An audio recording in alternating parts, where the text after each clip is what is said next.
Welcome. This is the third part of a three-part blog on putting ecology or establishing ecology into an agroecology system. So if you were familiar with the first two parts, it was about evaluating your garden and looking at the entire piece of land as a living organism and trying to figure out the symbiotic relationships that make it work. Secondly, it was about regeneration and restoring habitats. This third part is going to be about design concepts. So what I want to do is talk about, most of this comes from biodynamic principles and permaculture design ideas. So what I want to talk about with design is developing an integrated system, because that's basically what I do.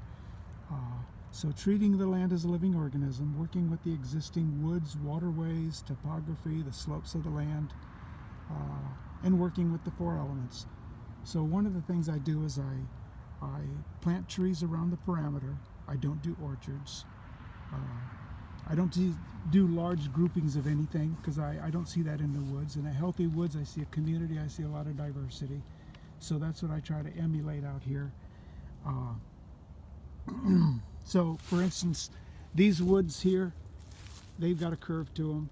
So the trees are planted along the edge of them, and as a result, the entire garden has the same shape. So it's in the same convex shape as the woods are. And so I'm working with that flow. I'm working with that shape and going to silhouette that and pattern myself after that. Same thing with the drop of the land.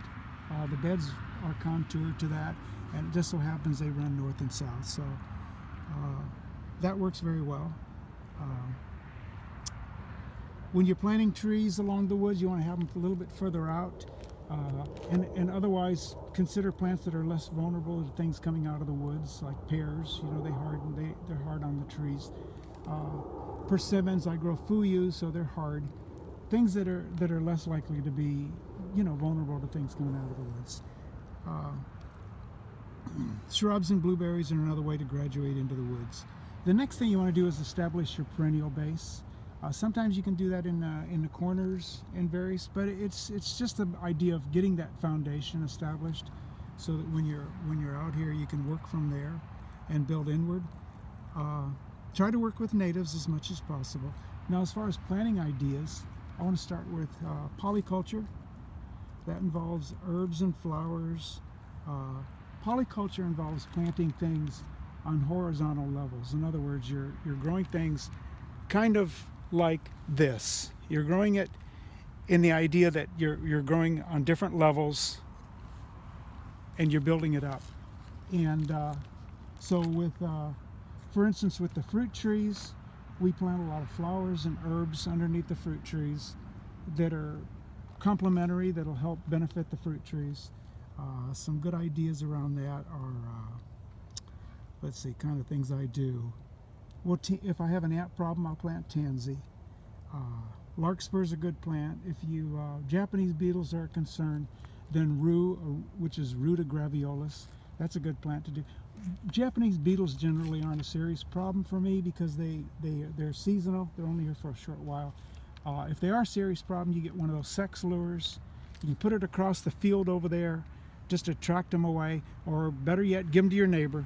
That works perfectly well. Some of the other ideas around all this is, well, for instance, tomatoes. And those are tomato racks over there. I've yet to pull them. But underneath the tomatoes, we'll plant a variety of different herbs, because tomatoes and peppers and eggplant need to be up off the ground, right? So you got to stake them. And so utilizing that space underneath them is beneficial and very efficient. So chives, parsley, a lot of different things you can plant underneath them. One of the things I like to plant, particularly with tomatoes, is the borage. Borage is a nice herb, but it's also a host plant for the braconid wasp. And the braconid wasp, what it does is it hatches out, and then it attacks the tomato hornworms. It parasitizes it. So if you see the tomato hornworms and you ever see them with, and I'll post that in a later blog, but if you ever see them with the little like Rice Krispies on their back, those are pupae from the braconid wasp. leave them alone. They're going to hatch out and you're going to have many more of the wasps flying around. Get familiar with all the wasps and definitely the parasitic beneficial insects that you have. So, you know, you get to know them and understand them. But that's a good example of doing things from a multitude of different reasons. Peppers work well with parsley, more aromatic herbs around eggplant. With asparagus, sometimes I'll plant marjoram or oregano along the floor. That's seems like a nice companion. Of course, the most popular with the polyculture concepts is probably the corn, beans, and squash. It's referred to as the Three Sisters. It's an old Native American concept. That's a real nice one that a lot of people are familiar with. The next idea here involves successions. With successions, what I'm doing is, well, I'll give you an example. Like, for instance, I'll plant cabbages. I have to plant them far apart because they get huge, you know. So when they're young transplants, they're very small and there's a lot of space in between them. And of course, they're planted in staggered rows. So what I'll do is I'll fill that space up with like turnips or radishes. Daikon radishes work well in that respect. So what I'm doing is filling up the bed, keeping the bed filled up, keeping a canopy over the top of the bed. As the cabbage grows and becomes large, about the time that the leaves are getting ready to overlap, that's about the time that the turnips and the radishes come out. So that way I've gotten two crops in one. I've also filled up the bed. I've created a nice companion, and it's very efficient. You can do the same thing with lettuces and radishes, or lettuces and carrots. Spinach is another one that you can work in that same idea. Beets work real well with Asian greens. So I think you get the general idea. What we're doing is efficient use of space, but also creating that canopy, because the idea is to keep the bed covered at all times. So, oh, you got weeds, no, it's better to have that than bare soil at all costs. That's part of how you take care of your soil. The plants are the scar tissue. They're the skin of the earth. So that's what allows the soil to breathe. So always keep it planted. Always keep it mulched. If you don't have living plants, then put the straw down like I do over there in my choke beds. So what we're doing is creating situations where there's compatibility, and compatibility is the key to confluence. Another idea I use is integrated pest management, IPM. For instance, I tend to grow roughly around 30 different varieties of cut flowers out here. The flowers attract a lot of beneficial insects. I don't plant them intermixed right in the bed, but I'll plant them like next to the other vegetables. So I'll do a bed with various things in it, and flowers will be one of them. I work with different flowers that attract different beneficials. Some of the flowers that are really particularly good are like the umbellifers. That involves plants like dill, Amimagus, cilantro. They're exceptional. Yarrow and alyssum are really good plants.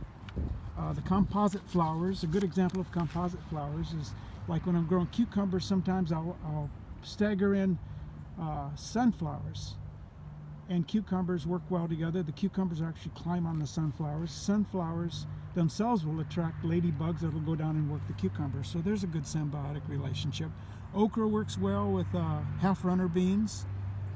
And when I'm doing companion planting or compatible relationships, I'm focused on the 5 components of companion planting. So basically what I'm doing out here is creating microhabitats. In other words, pockets of diversity. And having diversity ensures balance, and balance ensures resilience. And so I'm emulating or imitating what I see in the woods. Nothing's planted in straight rows, everything's staggered. When I go in the woods, I never see anything planted in a straight row. So I try to avoid that as much as I can. And basically I'm looking at how the woods grow and trying to emulate that. So, you know, just keep in mind that this is an ongoing process.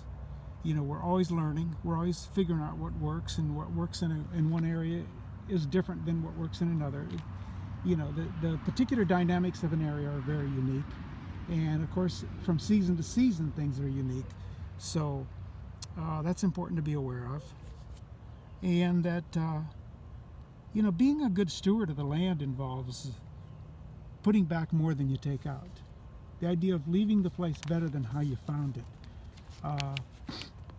That's very important and something to focus on. Something, if you get anything from this, I think that needs to be the most important thing you gain from this talk.